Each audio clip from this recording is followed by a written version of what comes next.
కలుగును గాక. అందరికీ ప్రభు పక్షాన వందనాలు తెలియజేస్తా ఉన్నాను. ఈ రాత్రికాల సమయంలో ఒక ప్రత్యేకమైన అంశంతో మీ ముందు రావడానికి ప్రభు ఎంతగానో సహాయం చేశాడు. రండి, మనం ప్రార్థనతో ఈ యొక్క సందేశాన్ని మనం ప్రారంభించుకుందాం. ప్రేమగల తండ్రి, పరిశుద్ధుడా, మహోన్నతుడా, మీకు వందనాలు. ఆశ్చర్యకరుడా, ఆలోచనకర్త, బలవంతుడా, నిత్యుడకు తండ్రి, సమాధానకర్త, నీకు వందనాలు, స్తుతులు, స్తోత్రాలు ప్రభువా. ఈ రాత్రికాల సమయంలో ఈ శ్రేష్టమైన సమయం మా అందరి జీవితాలు మీరు అనుగ్రహించిన విధానంను బట్టి మీకు కృతజ్ఞతాస్తుతులు, స్తోత్రాలు చెల్లిస్తూ ఈ సమయం అంతా కూడా ఆశీర్వాదకరంగాను, దీవెనకరంగాను, మహిమకరంగాను, వింటున్న వారికి ప్రయోజనకరంగాను, మీ నామానికి మహిమకరంగా మమ్మల్ని అందరినీ మీరు దీవించి ఆశీర్వదించి ఈ సమయాన్ని ఆశీర్వాదకరంగా మీరు నడిపించమని యేసు నామములో ప్రార్థించి అడిగి వేడుకుంటున్నాం తండ్రి, ఆమేన్. దేవునికి స్తోత్రం కలుగునుగాక. హల్లెలూయా, హల్లెలూయా. మంచిదండి. ఈ రాత్రికాల సమయంలో ఒక ప్రత్యేకమైన అంశంతో మేము ముందుకు రావడానికి దేవుడు ఎంతగానో సహాయం చేశాడు. దేవుని వాక్యాన్ని మనం కొద్ది నిమిషాలు దేవుని వాక్యాన్ని ధ్యానం చేద్దాం. ఈరోజు ఉపవాస ప్రార్థన ఎందుకు చేయాలి, ఉపవాస ప్రార్థన యొక్క అవసరత ఎంత ఉంది మనకి అనే విషయం గురించి మీ ముందు నేను పెట్టాలని ఎంతో ఆశపడతా ఉన్నాను. ప్రియమైన దేవుని బిడ్డలారా, గమనించండి. మనము తినడానికి మంచి ఆహారం ఉండి చాలా చక్కని వసతులతో ఒక రుచికరమైన ఆహార పదార్థాలను మనం వండుకొని వాటిని భుజించడానికి ఎన్నో అవకాశాలు ఉన్నప్పటికీ ఎందుకని మనకి ఇష్టమైన వాటన్నిటిని కూడా పక్కన పెట్టి, మనకి ఇష్టమైన ఆహారాన్ని కూడా పక్కన పెట్టేసేసి మన శరీరాన్ని నలగొట్టుకుంటూ ఎందుకని మనం ప్రార్థన చేయాలి అనే సంగతులు మీ ముందు పెట్టాలని నేను ఆశపడతా ఉన్నాను. ఆసక్తి, బాధ, వేదన ఉన్న ప్రతి ఒక్కరి జీవితంలో ఉపవాస ప్రార్థన యొక్క ప్రాముఖ్యత అనేది ఎంతైనా అవసరత కలిగి ఉన్నాం. ఉపవాసం ఎందుకు ఉండాలి, ఎంత అవసరం అనేది ఈ వాక్యముల నుండి కొన్ని విషయాలు మీ ముందు పెట్టాలని ఆశపడతాం. ఉపవాస ప్రార్థన యొక్క ప్రాముఖ్యత ఏంటంటే, బైబిల్ గ్రంథంలో కొంతమంది ఉపవాస ప్రార్థనలు చేసి దేవుని యొక్క శక్తిని, దేవుని యొక్క దయను, అలాగే క్షమాపణను పొందుకున్నట్లుగా, వారి అవసరతలను తీర్చుకున్నట్లుగా బైబిల్ గ్రంథంలో చాలా విషయాలు మనకు కనబడతా ఉంటాయి. అందులో ప్రాముఖ్యంగా ఒక వ్యక్తి గురించి మీ ముందు ఈ రాత్రి పెట్టాలని నేను ఆశపడతా ఉన్నాను. ఆయన ఎవరంటే నెహెమ్యా గారు.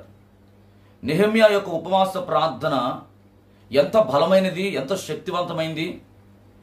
ఆ ఉపవాస ప్రార్థన ద్వారా అతని జీవితంలో ఎంత అద్భుత కార్యాలు అతను చూశాడనే విషయాన్ని మీ ముందు పెట్టాలని నేను ఆశపడతా ఉన్నాను. నెహెమ్యా గ్రంథము 6వ అధ్యాయం 15వ వచనంలో మనం గమనిస్తే, ఈ ప్రకారముగా ఎలూలు మాసము 25వ దినమందు అనగా 52 దినములకు ప్రాకారమును కట్టుట సమాప్తమాయెను అని చెప్పి వాక్యములో మనకి గ్రంథస్థం చేయబడతా ఉంది. ఈ ప్రకారముగా ఎలూలు మాసము 25వ దినమందు అనగా 52 దినములకు ప్రాకారము కట్టుటకు అతడు ఇష్టపడతా ఉన్నాడు. మొదటిగా మనం ఇక్కడ గమనిస్తే, ఏదైనా మనము ఒక పని ప్రారంభించాలంటే, ఒక కట్టడం కట్టాలంటే దానికి ఒక కొంత టైము అవసరమై ఉంది. ఆ కట్టడం నిర్మించబడడానికి, ఆ టైం ప్రకారం అది పూర్తవడానికి ప్రతి వ్యక్తి కూడా చాలా రకాలుగా ఆలోచన చేస్తూ ఉంటాడు. దానికి కావలసినవన్నీ కూడా సమకూర్చుకుంటూ ఉంటాడు. ధనములు కావచ్చు, అలాగే వస్తు సామాగ్రి కావచ్చు, పనివారు కావచ్చు, మేస్త్రి కావచ్చు. ఇలా ఒక గృహము తను అనుకున్న విధానంలో కట్టబడాలంటే అతడు ఎంతో ప్రణాళిక కలిగి, ఎంతో ప్లాన్స్ వేసుకుని దాన్ని పని ప్రారంభిస్తూ ఉంటాడు. ఏ ప్లాన్ లేకుండా, ఏ ఆలోచన లేకుండా, ధనము లేకుండా, పనివారు లేకుండా, వస్తువులు లేకుండా ఏదైనా ఒక కార్యం జరగాలంటే అది జరగదు. ఇక్కడ మీరు గమనిస్తే యెరూషలేము ప్రాంతంలో ప్రాకారాలు కూలిపోబడ్డాయి. అయితే రాజు దగ్గర పానదాయకుడిగా పనిచేస్తున్న నెహెమ్యా ఈ వార్త విన్నప్పుడు తన హృదయము చాలా వేదనతో గురవుతూ ఉంది.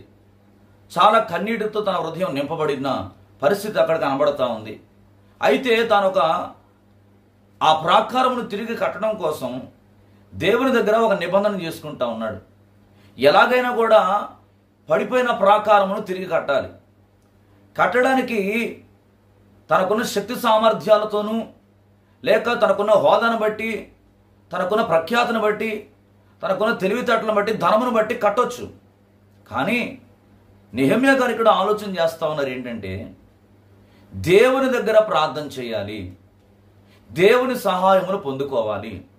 ఈరోజు చాలామంది మానవులు ఆలోచించే విధానం ఏంటంటే, నా దగ్గర బలం ఉంది, నా చేతిలో ధనం ఉంది, నాకు ఎన్నో ఆలోచనలు ఉన్నాయి, నేను జ్ఞానవంతుడను అని అనుకుని చాలామంది పనులు ప్రారంభిస్తూ ఉంటారు.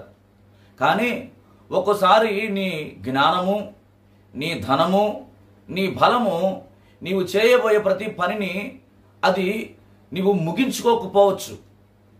ఎందుకంటే మనం ఏదైనా చేయాలంటే దేవుని సహాయం మొట్టమొదటిగా అడగాలి. దేవుని సహాయమును మనం ఎప్పుడైతే అడుగుతామో, దేవుని దగ్గర ఎప్పుడైతే మనం ప్రార్థన చేస్తామో, దేవుడు తప్పకుండా ఏం చేస్తాడంటే ఆ పనికి కావలసిన వ్యక్తులను దేవుడు తానే ఏర్పాటు చేసి మన దగ్గర పంపిస్తాడు. మనకి ఏ విధంగా ఆ పని పూర్తి చేయాలో మనకు ఆలోచన ఇస్తాడు. ఒక్కోసారి నీ డబ్బు వల్ల కూడా కొన్ని పనులు జరగకపోవచ్చు, కొన్ని కార్యాలు పెండింగ్లో పడిపోవచ్చు. అయితే ఇక్కడ నెహెమ్యా గారిని మీరు గమనిస్తే 55 దినాలు 52 దినాలలో యెరూషలేము యొక్క ప్రాకారమును కట్టడానికి దేవుని దగ్గర ఒక నిబంధన చేస్తూ ఉన్నాడు. ఉపవాసముతో దేవుని సన్నిధిలో ప్రార్థన చేస్తూ దేవుడిని అడగడం ప్రారంభిస్తూ ఉన్నాడు.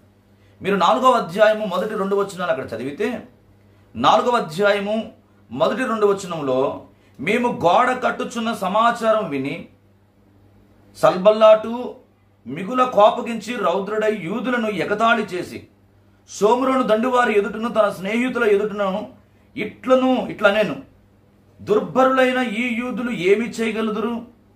తమంతట తామే ఈ పని ముగింతురా? బలులు అర్పించి బలపరుచుకుందురా? ఒక దినమందే ముగింతురా? కాల్చబడిన చెత్తను కుప్పలుగా పడిన రాళ్లను మరలా బలమైనవిగా చేదురా? గమనించండి, ఇక్కడ నెహెమ్యా ఉపవాస ప్రార్థన ద్వారా తాను చేయబోయే పని కొరకు ప్రభువుని అడుగుతూ ఉంటుంటే, తన జీవితంలో ఎదురైన సంఘటనలు మీరు గమనించగలిగితే ఒక వ్యతిరేకత అనేది తన జీవితంలో ఎదురవుతా ఉంది. తన పక్కనున్న వారు ఏం చేస్తున్నారు? తన స్నేహితులు తనను చూచి ఎగతాళి చేస్తూ ఉన్నారు. ఇదిగో కాల్చబడి చెత్తగా మారి కుప్పలుగా కూర్చబడిన రాళ్లను మీరు బలమైనదిగా చేయగలరా? ఒక దినమందే మీరు ఈ ప్రాకారాన్ని కట్టగలరా? మీరు ఈ పనిని ముగించగలరా అని ఒక నిరుత్సాహముతో కూడిన మాటలు నెహెమ్యా చెవున వినబడతా ఉన్నాయి. చాలాసార్లు ప్రియమైన దేవుని బిడ్డలారా, నీ వ్యక్తిగత జీవితంలో కూడా అనేక పర్యాయములు అనేక మంది చేత ఇది నీ వల్ల అవుతుందా, నువ్వు చేయగలవా, నీకు సాధ్యమైన పనేనా ఇది అని అనేక పర్యాయములు అనేక మంది మిమ్మల్ని ఏం చేస్తూ ఉంటారంటే తక్కువ చేసి మాట్లాడుతూ ఉంటారు, నిరుత్సాహపరుస్తూ ఉంటారు, బలహీనపరుస్తూ ఉంటారు, కృంగదీస్తూ ఉంటారు. ఆనాడు నెహెమ్యా గారి జీవితంలో కూడా ఇటువంటి వారు లేకపోలేదు. ఈరోజు అనేక మంది జీవితాల్లో ఇటువంటి సంఘటనలు ఎదుర్కొంటున్నట్లుగా చాలాసార్లు మనం గమనించగలం. అయితే ప్రియమైన దేవుని బిడ్డలారా, ఇక్కడ తన స్నేహితులు తనని ఎగతాళి చేస్తున్నప్పటికీ నెహెమ్యా గారు మాత్రం ఏమాత్రం కూడా ఆయన ఏమాత్రం కూడా నీరసిల్లిపోవడం లేదు, నిరాశకు గురవటం లేదు. అతడు ధైర్యం తెచ్చుకుంటా ఉన్నాడు. కారణం ఏంటో తెలుసా? ఉపవాస ప్రార్థనలో ఉన్న శక్తి అలాంటిది. ఉపవాస ప్రార్థన అనేది ఎలాంటిదంటే, నీవు చేయబోయే ఆ యొక్క మహోన్నతమైన కార్యాన్ని నీవు కాదు జరిగించాల్సింది, నీవు కాదు చేసేది. అక్కడ దేవుడి యొక్క చేతుల్లోనికి నువ్వు ఎప్పుడైతే అప్పగింపబడతావో ఆయన ఏం చేస్తాడంటే నీకు బలాన్ని అనుగ్రహిస్తాడు. నిన్ను వెనక్కి లాగే ప్రతి మాటల నుండి, నిన్ను కృంగదీసే ప్రతి విధమైన మాటల నుండి ప్రభు చేతిలోనికి మనం ఎప్పుడైతే అప్పగింపబడతామో ఆయన ప్రతి దాన్ని కూడా చేసి నడిపించుతూ ఉంటాడు. ఇక్కడ మీకు ఒక ఉదాహరణగా ఒక విషయాన్ని మీకు చెప్పాలని ఆశపడతా ఉన్నాను. అదేంటంటే, హన్న ఉపవాస ప్రార్థన చేసి కుమారుని పొందుకుందండి. 1 సమూయేలు గ్రంథము 1వ అధ్యాయము మీరు 1 నుంచి 20 వచనాలు మీరు అక్కడ గమనిస్తే, 1 సమూయేలు గ్రంథము 1వ అధ్యాయము 1 నుండి 20 వచనాలు వృత్తాంతాన్ని మీరు గమనిస్తే దేవుని వాక్యాన్ని మనం ఒకసారి చూద్దాం.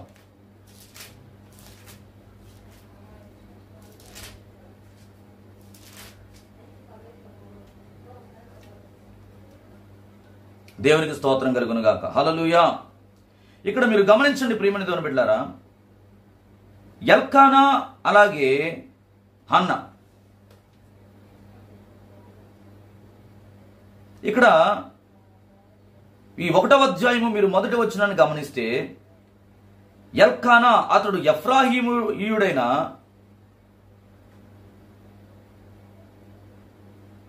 సుపునకు పుట్టిన తోహు కుమారుడైన ఎలీహునకు జననమైన యెరోహాము కుమారుడు. అతనికి 2 భార్యలుండిరి.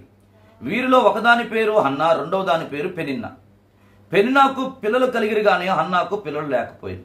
ఈ వృత్తాంతము మనకు బాగా సుపరిచితమైన వృత్తాంతం. అయితే ప్రియమైన దేవుని బిడ్డలారా, ఏటేటా పట్టణమును విడిచి వారు ఏం చేస్తున్నారంటే దేవునికి మొక్కుబలుడు అర్పించడానికి వారు వెళ్తా ఉన్నారు షిలోహు అనే ప్రాంతానికి. ప్రతి సంవత్సరం కూడా వాడుకగా వారు ఆ షిలోహు అనే ప్రాంతానికి వెళ్ళి బలును అర్పించడానికి వెళ్తా ఉన్నారు. అక్కడ ఒక దైవజనుడు వారికి కనబడతా ఉన్నాడు. ఆయనే ఏలి. అయితే ఈ హన్నా దేవుని సన్నిధిలో ప్రార్థన చేస్తూ ఉంది, కన్నీరు గారుస్తూ ఉంది. మీరు 7వ వచనం గమనిస్తే, ఎల్కానా ఆమెకు ఏటేటా ఆ రీతిగా చేయుచుండగా హన్నా యెహోవా మందిరమునకు పోవునప్పుడల్లా అది ఆమెకు కోపము పుట్టించెను గనుక ఆమె భోజనము చేయక ఏడ్చుచూ వచ్చెను. ఆమె పెనువిడైన ఎల్కానా, హన్నా, నీవెందుకు ఏడ్చుచున్నావు? నీవు భోజనము మానుట ఎలా? నీకు మనో విచారం ఎందుకు కలిగినది? 10 మంది కుమారుల కంటే నేను నీకు విశేషమైన వాడను కానా అని ఆమెతో చెప్పుచూ వచ్చాను. ప్రియమైన దేవుని బిడ్డలారా, ఈరోజు పిల్లలు లేని పరిస్థితి అంటే ఎంతో చాలా ఘోరమైన పరిస్థితి. చాలా వేదనతో కూడింది, చాలా ఆవేదనతో కూడింది. అయితే ఈ హన్నా కూడా తనకు పిల్లలు లేరనే విషయాన్ని గమనించి, తనకు పిల్లలు ఏమాత్రం కూడా కలగరు, ఇంకా అవకాశం లేదనుకొని అనేక దినాలు ఏం చేస్తూ ఉందంటే కన్నీరు గారుస్తూ అన్నపానలు మానేసేసేసి కోపముతో తను నిండి ఉన్న ఆ పరిస్థితులలో ఎల్కానా అంటున్నాడు, 10 మంది కుమారుల కంటే నేను విశేషమైన వాడను కానా అని ఆమెతో చెబుతూ ఆమెను ఏం చేస్తున్నాడంటే ఓదారుస్తూ ఉంటా ఉన్నాడు. ప్రియమైన దేవుని బిడ్డలారా, షిలోహులో అన్నపానములు పుచ్చుకున్న తర్వాత హన్నా లేచి యాజకుడని ఏలి మందిర స్తంభము దగ్గరనున్న ఆశ్రమం మీద కూర్చుని ఉండగా బహుదుఃఖాక్రాంతురాలై వచ్చి యెహోవా సన్నిధిని ప్రార్థన చేయుచు బహుగా ఏడ్చెను. సైన్యములకు అధిపతికి యెహోవా, నీ సేవకురాలైన నాకు కలిగి ఉన్న శ్రమను చూచి నీ సేవకురాలనైన నన్ను మరొక జ్ఞాపకము చేసుకుని నీ సేవకురాలనైన నాకు మగపిల్లను దయచేయమని వాని తల మీదకు క్షౌరపు కత్తి ఎన్నటికి రానేక వాడు బ్రతుకు దినములన్నిటిను నేను వారిని యెహోవాకు అప్పగింతునని మొక్కుబడి చేసుకునెను. ఆమె యెహోవా సన్నిధిని ప్రార్థన చేయుచుండగా ఏలి ఆమె నోరును కనిపెడుచున్నాడు. చూసారండి, ఉపవాసముతో ప్రార్థన చేస్తా ఉంది. అన్నపానములు విడిచిపెట్టి బహుదుఃఖముతో దేవుని సన్నిధిలో ప్రార్థన చేస్తా ఉంది హన్నా. ఆమె ప్రార్థన జీవితాన్ని ఏలి గమనిస్తూ ఉంటున్నాడు. ఆమె నోటితో మాట్లాడుతున్న మాటలు, ఆమె ఏ విధంగా ప్రార్థన చేస్తుందో మనం బాగా తెలుసండి. మీరు ఇదే అధ్యాయం 14వ వచనంలో చదివితే, ఎంతవరకు నీవు మత్తురాలవై ఉందువు, నీవు ద్రాక్షారసమును నీ యొద్ద నుండి తీసి వేయమని చెప్పగా హన్నా అంటుంది, అది కాదు నా ఏలినవాడా, నేను మనోదుఃఖము గలదాననై ఉన్నాను. నేను ద్రాక్షారసమైనను మద్యమునైనను పానము చేయలేదు గాని నా ఆత్మను యెహోవా సన్నిధిని కుమ్మరించుకొనుచున్నాను. చూసారండి, ఎంత వేదనతో హన్నా ఇక్కడ ప్రార్థన చేస్తూ ఉంది. దుఃఖముతో తన హృదయం నింపబడి దేవుని సన్నిధిలో అంగలారుస్తూ ఉంది. మనోవేదనతో నింపబడుతూ ఉంది. అక్కడ ఆమె చేస్తున్న ప్రార్థన ఏ విధంగా ఉందంటే మూలుగుతో ప్రార్థన చేస్తుంది. ప్రియమైన దేవుని బిడ్డలారా, దానియేలు యెరూషలేము పట్టణం నిమిత్తము ప్రార్థన చేస్తున్నట్లుగా మనం చూస్తూ ఉన్నాం. దానియేలు గ్రంథం 9వ అధ్యాయంలో 21వ వచనం మీరు చదివితే, అతి ప్రకాశమానుడైన గాబ్రియేలు ఆ మనుష్యుని దగ్గరకు దేవదూత చేత దానియేలు దర్శింపబడినట్లుగా మనం గమనించగలం. దానియేలు గ్రంథము 9వ అధ్యాయము 21వ వచనం మీరు గమనిస్తే, దానియేలు గ్రంథము 9వ అధ్యాయం 21, నేను ఈలాగు మాట్లాడుచు ప్రార్థన చేయుచుండగా మొదట నేను దర్శనమును చూచిన అతి ప్రకాశమానుడైన గాబ్రియేలు ఆ మనుష్యుడు సాయంత్రపు బలి అర్పించు సమయమున నాకు కనబడి నన్ను ముట్టెను. దేవునికి స్తోత్రం కలుగును గాక. గాబ్రియేలు అనే దేవదూత చేత దానియేలు దర్శింపబడతా ఉన్నాడు. ప్రియమైన దేవుని బిడ్డలారా, అలాగే నినివే పట్టణస్థులు కూడా ఉపవాస ప్రార్థన చేసి దేవుని శాపము నుండి వారు తప్పింపబడినట్లుగా యోనా గ్రంథములో 3వ అధ్యాయం మీరు 5 నుంచి 10 వచనాలు గమనిస్తే అక్కడ కనబడతా ఉంటుంది. అలాగే మోషే ఉపవాస ప్రార్థన జీవితాన్ని కూడా మనం గమనిస్తే ఇశ్రాయేలుల జనాంగము మీద తన కోపమును త్రిప్పుకుంటూ ఉన్నాడు. ద్వితీయోపదేశ కాండము 9వ అధ్యాయం 17 నుండి 19 వచనాలు చదివితే మనం గమనించగలం. అలాగే సమూయేలు కాలంలో కూడా ఇశ్రాయేలులు ఉపవాసం ఉండి దేవుని తట్టు తిరిగినప్పుడు దేవుడు వారి పాపములను క్షమించి ఫిలిష్తీయుల చేతిలో నుండి వారిని విడిపించినట్లుగా దేవుని వాక్యం చాలా స్పష్టంగా చెప్తా ఉంది. మొదటి సమూయేలు గ్రంథం 7వ అధ్యాయం 3 నుండి 17 వచనాలు మీరు చదవగలిగితే, ఈ విధంగా ఉపవాస ప్రార్థన ద్వారా అనేక మంది భక్తులు దేవుని దయను పొందుకుంటా ఉన్నారు, దేవుని శక్తిని పొందుకుంటా ఉన్నారు, దేవుని యొక్క ప్రణాళికను పొందుకుంటా ఉన్నారు, సంతానమును పొందుకుంటా ఉన్నారు, యుద్ధములో విజయాన్ని పొందుకుంటా ఉన్నారు. కొంతమంది ఉపవాస ప్రార్థన ద్వారా దేవుని యొద్ద నుండి క్షమాపణను పొందుకుంటున్నారు. శాపము నుండి, కీడు నుండి వారు విడిపింపబడుతున్నట్లుగా మనం కనబడతా ఉంది. అంటే గమనించండి, ఉపవాస ప్రార్థనలో ఎంత శక్తి దాగుందో నీవు ఈరోజు గమనించండి. ఉపవాస ప్రార్థన ద్వారా ఎన్నో విజయాలు భక్తులు చూస్తూ ఉన్నారు. ఎంతోమంది ఘనమైన కార్యాల కొరకు వారు ఉపవాస ప్రార్థన ద్వారా వారు దేవుని పక్షాన నిలబడినట్లుగా బైబిల్ గ్రంథంలో గ్రంథస్థం చేయబడతాం. యోవేలు గ్రంథం 2వ అధ్యాయం 12 నుంచి 14 వచనాలు మీరు చదివితే, ఇప్పుడైనను మీరు ఉపవాసం ఉండి కన్నీరు విడుచుచు దుఃఖించుచు మనఃపూర్వకముగా తిరిగి నా యుద్ధకు రండి. ఇదే యెహోవా వాక్కు. మీ దేవుడైన యెహోవా కరుణ వాత్సల్యతము గలవాడును, శాంతిమూర్తియు, అత్యంత కృపగలవాడనై ఉండి తాను చేయనుద్దేశించిన కీడును చేయక పశ్చాత్తాపపడును గనుక మీ వస్త్రములను కాక మీ హృదయములను చింపుకొని ఆయన తట్టు తిరుగుడి. ఒకవేళ ఆయన మనస్సు త్రిప్పుకొని పశ్చాత్తాపపడి మీ దేవుడైన యెహోవాకు తగిన నైవేద్యమును పానార్పణమును మీకు దీవెనగా అనుగ్రహించును. అనుగ్రహింపబడని ఎడల ఎవడు చెప్పగలడు? ప్రియమైన దేవుని బిడ్డలారా, ఈ వాక్యాన్ని మనం అర్థం చేసుకోగలిగితే చాలా స్పష్టంగా దేవుని వాక్యం నీతో మాట్లాడుతూ ఉంది. ఇప్పుడైనను మీరు ఉపవాసం ఉండి కన్నీరు విడుచుచు దుఃఖించుచు మనఃపూర్వకముగా తిరిగిన ఎడల నా యుద్ధకు రండి. ఇదే యెహోవా వాక్కు. మన దేవుడు ఎలాంటి వారంటే కరుణ వాత్సల్యము కలిగిన దేవుడు. ఆయన అత్యంత శాంత గుణము కలిగిన వారు, అత్యంత కృపగలవాడు. అలాగే తాను చేయనుద్దేశించిన కీడుని చేయక ఆయన పశ్చాత్తాపపడుతూ ఉంటున్నాడు గనుక మీ వస్త్రములను కాక మీ హృదయములను చింపుకొని ఆయన తట్టు తిరుగుడి. ఒక్కవేళ ఆయన మనస్సు త్రిప్పుకుని దేవుడై ఉన్నాడు. ఈరోజు చాలామంది జీవితాల్లో ప్రార్థన చేస్తూ ఉన్నారు, కానీ పశ్చాత్తాపముతో చేసే ప్రార్థన వేరు, పశ్చాత్తాపము లేకుండా చేసే ప్రార్థన వేరు. నీవు ఎప్పుడైతే పశ్చాత్తాపముతో నువ్వు ప్రార్థన చేస్తావో ఆయన కనికరము నీ మీద విడుదల చేసే దేవుడు, ఆయన కరుణ నీ మీద విడుదల చేస్తాడు. ఆయన దయను నువ్వు పొందుకునే వాడవుగా ఉంటావు, ఆయన కృపను పొందుకునే వాడవుగా ఉంటావు. ఈరోజు ఉపవాస ప్రార్థనలో ఉన్న ఆ విశిష్టతను ప్రభు మీతో మాట్లాడుతూ ఉన్నాడు. ఇంకా ఉపవాస ప్రార్థన ద్వారా శోధనలను మనము జయించగలం, శోధన జయించగలం. బైబిల్ గ్రంథంలో మనం ఒక సందర్భాన్ని గమనిస్తే, యేసుక్రీస్తు 40 రోజులు ఉపవాసం ఉన్న తర్వాత సాతాను శోధించినప్పుడు యేసయ్య వాక్యము ద్వారా సాతానుని ఎదురిస్తూ ఉంటాం అన్నాడండి. మనకు వాక్యము తెలిసిన కొన్నిసార్లు సాతానును మనం ఎదిరించలేం. కారణం ఏంటంటే మనలో దైవికమైన శక్తి లేకపోవడం వల్ల. కానీ ఉపవాస ప్రార్థన మనకు ఆ శక్తిని అనుగ్రహిస్తుంది. శిష్యులు ఒకసారి యేసయ్య దగ్గరికి వచ్చి ఇలా అంటున్నారండి, ఆ దయ్యమును ఎందుకు మేము వెళ్ళగొట్టలేకపోతున్నాం?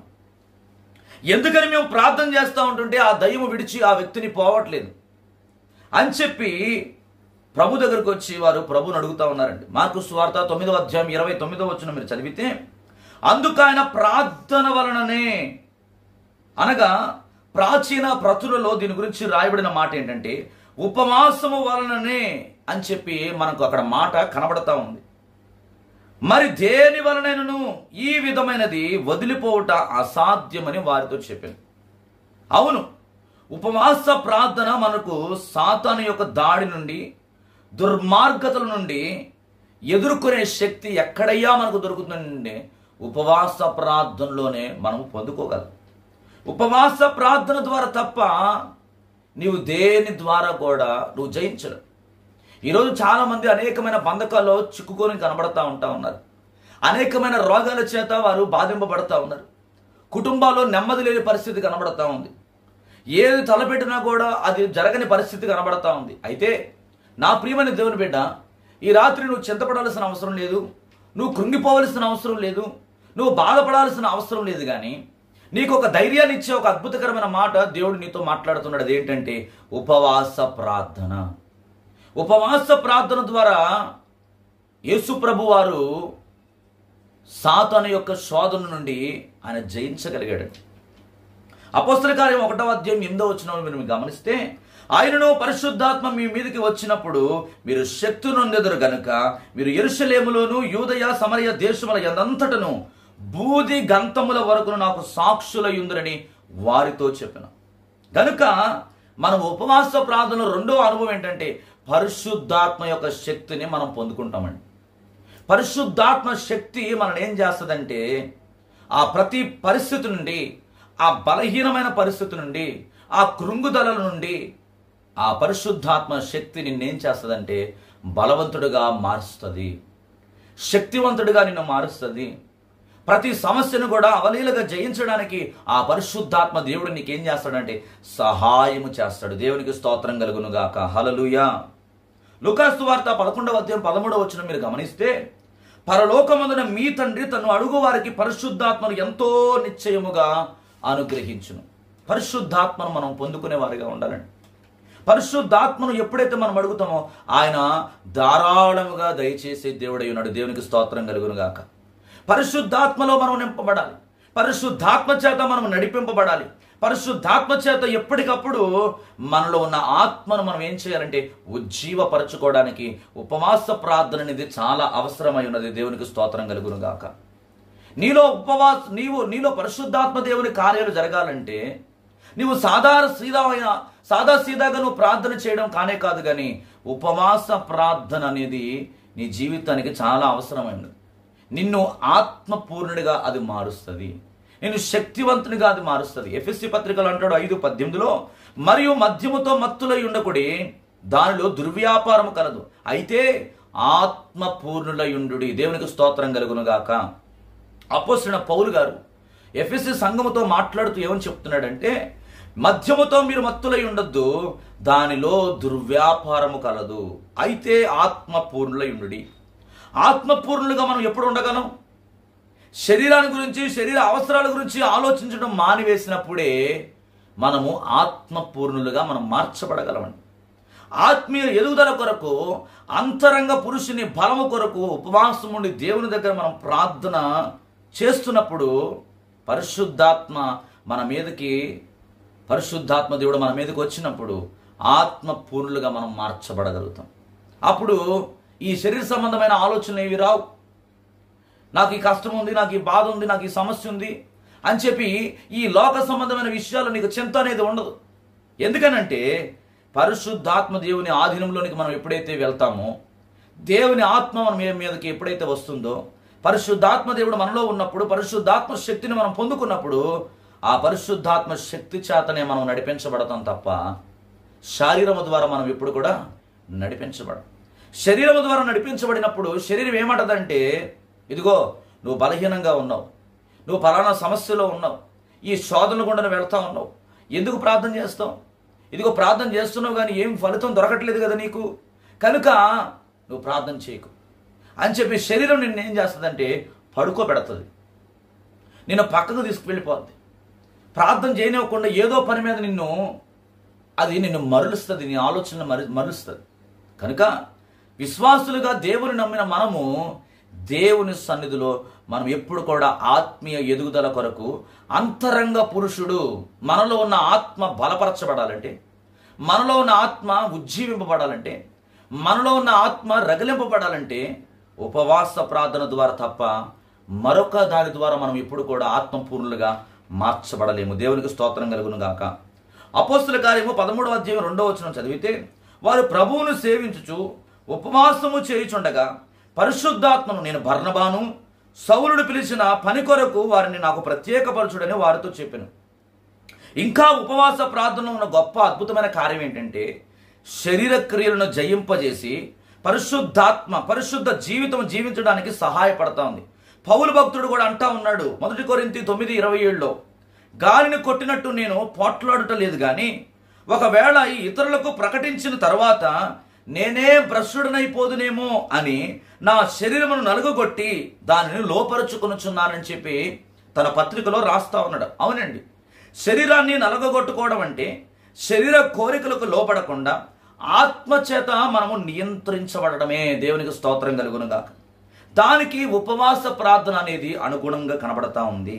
శరీరాచరణను నెరవేర్చకూడదని చెప్పి దేవుని వాక్యం చాలా సుస్పష్టంగా దేవుని వాక్యం తెలియజేస్తా ఉంది. శరీర క్రియలకు లోబడకూడదు అనుకుంటే ఉపవాస ప్రార్థన అనేది నీకు చాలా అవసరం.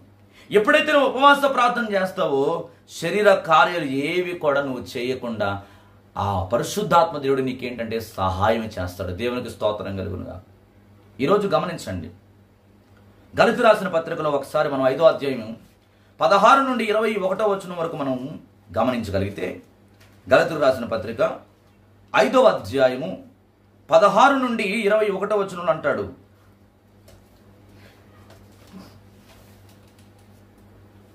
నేను చెప్పినదేమనగా ఆత్మానుసారముగా నడుచుకొనుడి, అప్పుడు మీ శరీరాచరణను నెరవేర్చరు. శరీరము ఆత్మకును ఆత్మ శరీరమునకును విరోధముగా ఆపేక్షించును. ఇవి ఒకదానికొకటి వ్యతిరేకముగా ఉన్నవి గనుక మీరు ఏమి చేయ నిశ్చయింతురో వాటిని చేయకుందురు. మీరు ఆత్మచేత నడిపింపబడిన ఎడల ధర్మశాస్త్రమునకు లోనైన వారు కారు. శరీర కార్యములు స్పష్టమైనవి, అవేవనగా జారత్వము, అపవిత్రత, కాముకత్వము, విగ్రహారాధన, విచారము, ద్వేషము, కలహము, మత్సరము, క్రోధములు, కక్షలు, భేదములు, విమతములు, అసూయలు, మత్తతులు, అల్లరితో కూడిన ఆటపాటలు మొదలైనవి. వీటిని గూర్చి నేను మునుపు చెప్పిన ప్రకారము ఇట్టి వాటిని చేయువారు దేవుని రాజ్యమును స్వతంత్రించుకొనరని మీతో స్పష్టముగా చెప్పుచున్నాను. దేవునికి స్తోత్రం కలుగునుగాక. ఆత్మచేత తప్ప మనం దేని చేత కూడా ఈ పైన చెప్పబడిన ఈ శరీర క్రియలను మనము నెరవేర్చకుండా మనం వాటి గుండా వెళ్లకుండా ఉండాలంటే, వాటిని విడిచిపెట్టాలంటే, వాటి ప్రకారం మనం జీవించకుండా ఉండాలంటే శరీరము ద్వారా నువ్వు వాటిని జయించలేవు, కానీ దేవుని ఆత్మ ద్వారా మాత్రమే ఈ పైన చెప్పబడిన ఈ విషయాలన్నీ కూడా మనం జయించగలం. దేవునికి స్తోత్రం కలుగునుగాక. పరిశుద్ధాత్మ అనుభవంలోనికి మనం వెళ్ళినప్పుడే, పరిశుద్ధాత్మ శక్తి చేత మనం నింపబడ్డప్పుడే, ఆత్మపూర్ణులుగా మనము మార్చబడ్డప్పుడే ఈ కార్యం మన జీవితంలో జరగాలంటే ఉపవాస ప్రార్థన అనేది నీ జీవితంలో చాలా ప్రాముఖ్యమైంది. ఉపవాస ప్రార్థన ఎప్పుడైతే నీ జీవితంలో నువ్వు చేయడం ప్రారంభిస్తావో ప్రతి సమస్యను నువ్వు జయించగలవు. ఈరోజు నీ జీవితంలో ఏదైతే నువ్వు ఎదుర్కొంటా ఉన్నావో, ఏ సమస్యల గుండా అయితే నీ జీవితం ప్రయాణం చేస్తూ ఉందో, వాటన్నిటి నుంచి నువ్వు విడుదల పొందాలంటే, నీ రోగం నుండి నువ్వు స్వస్థత పొందాలంటే, నీ కుటుంబ సమస్యల నుండి నువ్వు విడుదల పొందాలంటే, నీవు చేస్తున్న ప్రతి పని కూడా నీవు విజయవంతంగా ముగించాలంటే, నువ్వు కట్టబోయే ప్రతి కట్టడము అది ఆశీర్వాదకరంగా ఉండాలంటే, నువ్వు చేసే ఉద్యోగం కావచ్చు, వ్యాపారం కావచ్చు, పరిపాట్లు కావచ్చు, ప్రయాణం కావచ్చు, ఏదైనా నీ జీవితంలో కార్యము జరగాలంటే నీ జీవితంలో ఒకటే ఒకటి గుర్తుపెట్టుకోవాలి, ఉపవాస ప్రార్థన. ఉపవాస ప్రార్థన ద్వారా ప్రతి విధమైన అపవాది కలిగించే ప్రతి దాడుల నుండి, శరీర ఆలోచనల నుండి, శరీర కోరికల నుండి, శరీర యాచ్చల నుండి పరిశుద్ధాత్మ దేవుని ద్వారా మాత్రమే వాటిని నువ్వు జయించగలవనే సంగతి నువ్వు జ్ఞాపకం చేసుకోవాలి. రాత్రి రోమీయులకు రాసిన పత్రిక 8వ అధ్యాయము 13వ వచనంలో ఇలా వాక్యం దేవుడు మాట్లాడుతూ ఉన్నాడు.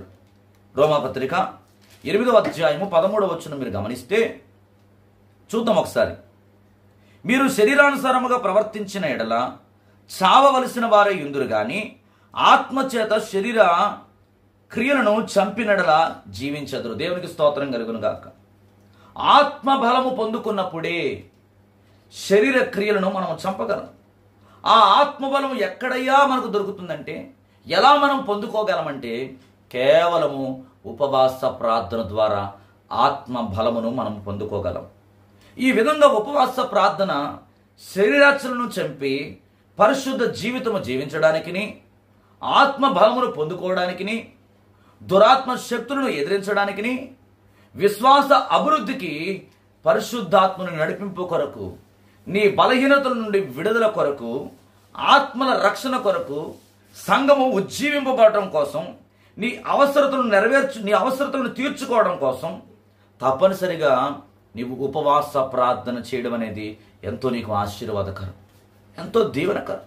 కనుక ప్రతి ఒక్క విశ్వాసి, ప్రతి ఒక్కరు, దేవుని ఎరిగిన ప్రతి మనిషి, దేవుణ్ణి అంగీకరించిన ప్రతి ఒక్కరు కూడా గమనించాల్సిన విషయం ఏంటంటే, ఉపవాస ప్రార్థన ద్వారా అనేకమైన ఆశీర్వాదాలు బైబిల్ గ్రంథంలో అనేక మంది భక్తులు వారి జీవితాల్లో పొందుకున్నట్లుగా మనం చూస్తా ఉన్నాం. నెహెమ్యా 52 దినాల్లో యెరూషలేము ప్రాకారములు ఉపవాస ప్రార్థన ద్వారా కట్టినట్లుగా మనం గమనించగలం. ఉపవాస ప్రార్థన చాలా శక్తివంతమైంది. హన్నా కొన్ని దినాలు అన్నపానములు మానివేసి దుఃఖముతో దేవుని సన్నిధిలో ఆయన పాదాలు పట్టుకుని కన్నీరు గారుస్తూ ప్రార్థన చేస్తూ ఉంది. ఈరోజు నా ప్రియమైన దేవుని బిడ్డలారా, వాక్యం ఉంటున్న నా ప్రియమైన సహోదరుడా, సహోదరి, నీ జీవితంలో ఇంతవరకు శరీర యాత్సల నుండి నువ్వు విడిపింపబడలేని స్థితిలో ఉన్నావేమో, శరీర కోరికలను విడిచిపెట్టలేని స్థితిలో ఉన్నావేమో. అనేక సార్లు నువ్వు అనుకోవచ్చు, నేను వాటిని జయించాలి, నేను దేవుని కొరకు నిలబడాలి, దేవుని కొరకు నేను వాడబడాలి, ఒక బలమైన కార్యాలు దేవుని కొరకు నేను చేయాలి, నేను నా కుటుంబం ఆశీర్వదింపబడిన కుటుంబంగా ఉండాలి అని అనేక రకాలుగా నువ్వు ప్రయత్నం చేస్తూ కొన్నిసార్లు ఓడిపోతున్నవేమో. అయితే నువ్వు దిగులు చెందాల్సిన అవసరం లేదు, నువ్వు బాధపడాల్సిన అవసరం లేదు, నువ్వు కృంగిపోవాల్సిన అవసరం లేదు. ప్రభు నీకు ఈ రాత్రి ఒక అవకాశం ఇస్తున్నాడు. ఏంటంటే, ఇప్పుడైనను మీరు ఉపవాసం ఉండి, మీరు మారు మనసు పొంది పశ్చాత్తాపపడి నా తట్టు తిరిగిన ఎడల నేను మీ జీవితంలో కార్యము చేస్తానని దేవుడు మాట్లాడుతూ ఉన్నాడు వాక్యం ద్వారా. ఇప్పుడైనను మీరు మీ శరీరములను నలగొట్టుకుని పశ్చాత్తాపపడి మీ పాపములను విడిచిపెట్టి వాటిని విడిచిపెట్టి మీరు నా తట్టు తిరిగిన ఎడల నేను మీ జీవితంలో కార్యం చేస్తానంటున్నాడు. ఈరోజు నువ్వు ఆయన తట్టు తిరగడానికి నువ్వు ఇష్టపడుతున్నట్లయితే, ఆయన బలిష్టమైన చేతి కిందకు నువ్వు రావడానికి ఇష్టపడుతున్నట్లయితే, దేవుడు నీకు ఒక అవకాశం ఇస్తూ ఉన్నాడు. ఉపవాస ప్రార్థనలు ఎన్నో ఆశీర్వాదాలు ఉన్నాయి. ఈరోజు చాలామంది జీవితాల్లో ఉపవాస ప్రార్థన చేయలేని వారిగా కనబడతా ఉన్నారు. మన జీవితంలో, మన సేవా జీవితంలో, మన విశ్వాస యాత్రలో సాతానుగాడు తీసుకొచ్చే ప్రతి విధమైన అడ్డుబండల నుంచి నువ్వు బయటపడాలంటే, ఈ శ్రమల నుంచి నువ్వు బయటపడాలంటే, ఈ అగాధములో నుంచి నువ్వు బయటపడాలంటే, ఆ లోయలో నుంచి నువ్వు బయటపడాలంటే, ఆ ఫెను తుఫానులో నుంచి నువ్వు బయటపడాలంటే నీకు కావలసింది ఒకటే ఏకైక మార్గం. ఏంటంటే ఉపవాస ప్రార్థన. ఉపవాస ప్రార్థన ఎప్పుడైతే నువ్వు చేస్తావో పరిశుద్ధాత్మ శక్తిని నువ్వు పొందుకుంటావు. నీలో ఉన్న ఆత్మ ఉజ్జీవింపబడుతుంది, నీలో ఉన్న ఆత్మ బలము పొందుకుంటుంది, నీలో ఉన్న ఆత్మ శక్తిని పొందుకుంటుంది. ఆ శరీర యాత్సలను జయించడానికి, ఆ శరీర కోరికలను జయించడానికి నీలో ఉన్న పరిశుద్ధాత్మ దేవుడు నీకు సహాయం చేస్తాడు. గనుక ఈ రాత్రి కాల సమయంలో ప్రతి ఒక్కరూ ఈ వాక్యం వింటున్న నా ప్రియమైన సహోదరి, సహోదరుడా, నువ్వు ఏ స్థలంలో ఉన్నప్పటికీ ఒకవేళ ఈ మాటలు నువ్వు వింటున్నట్లయితే ఈ రాత్రి ప్రభు నీతో మాట్లాడుతూ ఉన్నాడు. ఉపవాస ప్రార్థన చేయి. నీ కుటుంబంలో ఉన్న ప్రతి సమస్యను దేవుడు తొలగిస్తాడు. నీ వ్యక్తిగతంగా నువ్వు ఏ సమస్యలు గుండా వెళ్తా ఉన్నావో, నీ జీవితంలో నెమ్మది లేదా, సమాధానము కరువైపోయిందా, ఆరోగ్యమును పోగొట్టుకున్నావా, ధనాన్ని పోగొట్టుకున్నావా, సంతోషాన్ని పోగొట్టుకున్నావా, ఇవన్నీ కూడా నా ప్రభు తిరిగి ఇవ్వడానికి సిద్ధంగా ఉన్నాడు. నువ్వు ఈ రాత్రి ఇప్పుడైనను నీవు ఆయన తట్టు తిరిగినట్లయితే, నీ పాపమును నువ్వు ఒప్పుకున్నట్లయితే నా ప్రభు తప్పకుండా నీకు సహాయం చేస్తాడు. కనుక ఈ రాత్రి కాల సమయంలో ఒక చిన్న తీర్మానం తీసుకో. ప్రభా, ఇప్పటి వరకు నేను జయించాలని ఎంతో ఆశపడ్డాను, ఇప్పటి వరకు నేను అనేక విషయాల్లో పడిపోతూ పడిపోతూ ఉన్నాను. ఈ రాత్రి నీ వాక్యము ద్వారా నాతో మాట్లాడు. నీ భక్తుల జీవితాల్లో వారి స్నేహితులే వారిని కృంగదీస్తున్నప్పుడు వారు నిరాశ పడకుండా వారు నీ వైపు చూచారయ్యా. బలమైన ఆ ప్రాకారములు 52 దినాలలో వారు కట్టగలిగారు తండ్రి. హన్నా అనేక సంవత్సరాలు గొడ్రాలై నీ సన్నిధిలో ఉపవాసం ఉండి దుఃఖముతో ప్రార్థించినప్పుడు సమూయేలును పొందుకున్నట్లుగా ఈ రాత్రి మేము కూడా ప్రార్థన చేస్తామయ్యా. నీ యందు విశ్వాసం ఉంచి ప్రార్థన చేస్తాం. ధైర్యం తెచ్చుకొని నీ సన్నిధిలో ప్రార్థన చేస్తాం అని దేవుని సన్నిధిలో ఒక చిన్న ప్రార్థన నువ్వు చేసుకోగలిగితే నీ కొరకు నేను ప్రార్థన చేస్తాను. ఎక్కడున్నా కూడా కళ్ళు మూసుకోండి, మీ కొరకు ప్రార్థన చేస్తాను. ప్రేమగల తండ్రి, పరిశుద్ధుడా, మహోన్నతుడా, మీకు వందనాలయ్యా. ఇదిగో ఈ రాత్రికాల సమయంలో నీ బిడ్డలందరితో కూడా ఉపవాస ప్రార్థనలో ఉన్న గొప్పతనాన్ని గురించి మీరు మాట్లాడారు తండ్రి. ఎంతమంది అయితే నీ మాటలు విన్నారో ప్రభా, వారందరి జీవితాల్లో మీ కార్యములు జరిగించండి.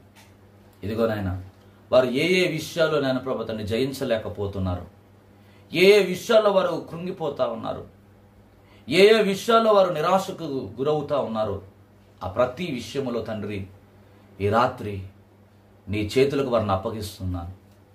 నువ్వు అద్భుతాలు చేసే దేవుడవు, నువ్వు ఆశ్చర్య కార్యములు చేసే దేవుడవు, నువ్వు లేని వాటిని ఉన్నట్టుగా చేయగలిగిన గొప్ప దేవుడు తండ్రి.